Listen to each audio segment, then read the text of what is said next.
हिंदुस्तान के तमाम सब हमारे भाई और बहनों को होली की शुभकामना राष्ट्रीय समाज पार्टी के लिए मैं आज देने के लिए आया हूँ। और आज बुल्ढाना डिस्ट्रिक्ट में लोनार नगर पालिका इलेक्शन था, इसके लिए आरएसपी के कैंडिडेट थे, उसके लिए प्रचार के लिए मैं गया था। तो आज जाते जाते वक्त थोड़ा सा औरंगाबाद के हमारे राष्ट्रीय समाज पार्टी की कार्यकारिणी का थोड़ा जायज़ा लिया कि भाई संगठन कैसा है, क्या है। जब तक हम बूथ तैयार नहीं करेंगे पार्टी के, तब तक हमारी पार्टी मजबूत नहीं बनेगी।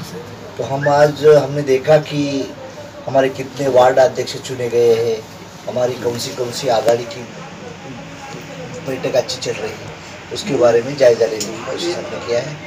तो मुझे लगता है कि डिस्ट्रिक्ट के हिसाब से हम शहरों में हम थोड़े कम चल रहे हैं, लेकिन रूरल एरिया में आरएसपी का चाहत अच्छी बढ़ रही है। इस हिसाब से हमारा कार्यकर्ता काम कर रहा है।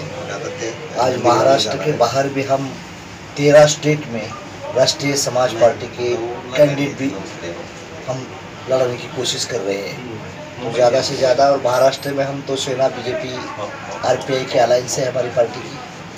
तो आने वाले 2-3 दिन में हमारी पार्टी के बारे में थोड़ा सा कोई ना कोई तो डिसीजन आ जाएगा। अभी तक कोई डिसीजन नहीं है। हम हमारी पार्टी की स्थिति मजबूत करने के काम में लगे हुए हैं। सर, आम जनता जो वोटिंग के दिन जो छुट्टी मिलती है वोट डालने के लिए, तो लोग वोट डालने के बजाय पिकनिक पे चले जाते हैं। सर, क्या आह्वान करेंगे? माध्यम से मैं रिक्वेस्ट करना चाहता हूँ कि वोटर जो हमारे मतदाता है उसने वोट डालना चाहिए। 5 साल पिकनिक के लिए जाओ, लेकिन थोड़ा सा वोट के दिन तो सोचिए। खाली बात करने से काम नहीं बनेगा। जो हमें संविधान ने जो अधिकार दिया है उसका मसला करना चाहिए। देश की तकदीर बदलनी है तो हम हर आदमी ने वोट देना है। आप किसी को भी दे दो, आपको जो चाहत अच्छा लगेगा उसको दे दो, ऐसा कुछ नहीं, लेकिन वोट डालना चाहिए। जब तक हम अमेरिका रशिया में वोटिंग के हिसाब से देखा जाए तो वोट ऑफ परसेंटेज ज़्यादा होता है, लेकिन हमारे इंडिया के परसेंट देखा जाए तो 60 के ऊपर 60 के नीचे ही चल रही है। तो आपके माध्यम से मैं इंडिया के सब वोटर्स को रिक्वेस्ट करना चाहता हूँ कि आप वाला वोट डालने की कोशिश करें। जब तक हम डेमोक्रेसी मजबूत नहीं करेंगे, आप वोट नहीं डालेंगे, तब तक देश का कारोबार सही नहीं होगा। आज भी क्या है कि 34% ही वोटिंग होता है कई जगह और 60% वोटिंग नहीं हो रहा है। ये गलती किसकी है? तो ये सोचना चाहिए तमाम जनता को। तो आपके माध्यम से सभी लोगों को मैं होली की शुभकामना देना चाहता हूँ। और आने वाले इलेक्शन के लिए आप थोड़ा सा वोट बिकना नहीं चाहिए। न बिकने वाला समाज तैयार हो जाएगा तो न बिकने वाला वोटर तैयार हो जाएगा। इस हिसाब से हमने वोट का सही इस्तेमाल करना चाहिए। यही आपके माध्यम से सभी लोगों को मैं रिक्वेस्ट करना चाहता हूँ। एक आखिरी सवाल था, अगर आप जवाब देना चाहते हैं तो, अगर बीजेपी शिवसेना से अलायंस नहीं होता है आपका, तो पूरे महाराष्ट्र में आपकी सीटें खड़ी होंगी? अलायंस है हमारा साहब। मैं इतना बताना चाहता हूँ कि मैं अभी शिवसेना, बीजेपी, आरपीआई और आरएसपी के अलायंस है मेरी। मैं अभी कैबिनेट मिनिस्टर हूँ। मेरे और एक पार्टी को मुझे राज्य स्टेट मिनिस्टर मिला है और मेरे 300 लोगों को डायरेक्टरशिप मिली है। आई एम द मुझे पार्टनर है, सत्ता के पार्टनर है।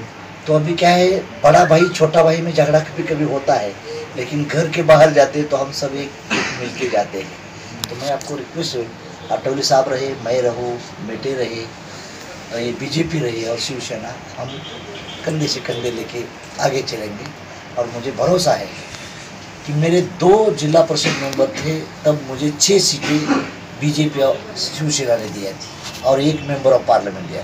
अभी मेरे पास 98 जिला परिषद और कारपोरेटर है मेरे पास, 2 एमएलए मेरे पार्टी की। और इंडिया में हम 13 सूबों में हमारी पार्टी रजिस्टर बन चुकी है। गुजरात में भी मेरे कारपोरेटर है, प्रेसिडेंट है।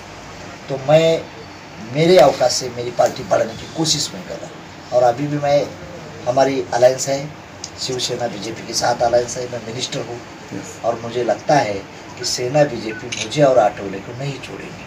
आठवले साहब का भी कद्दावर नेता है, उसकी भी पार्टी है और हम भी हैं, लेकिन जो शाहू फुले अम्बेडकर का नाम लेते हैं वो सक्सेस नहीं होंगे। यही मैं आपके माध्यम से उसको बताना चाहता हूँ। बात तो सेक्युलर की करती है, लेकिन गरीबी तो बहुजन को देने का वादा यही लोग करते हैं। तो उसको पावर में हम नहीं लाने देंगे, हम ही पावर में बैठ जाएंगे। Okay sir, thank you.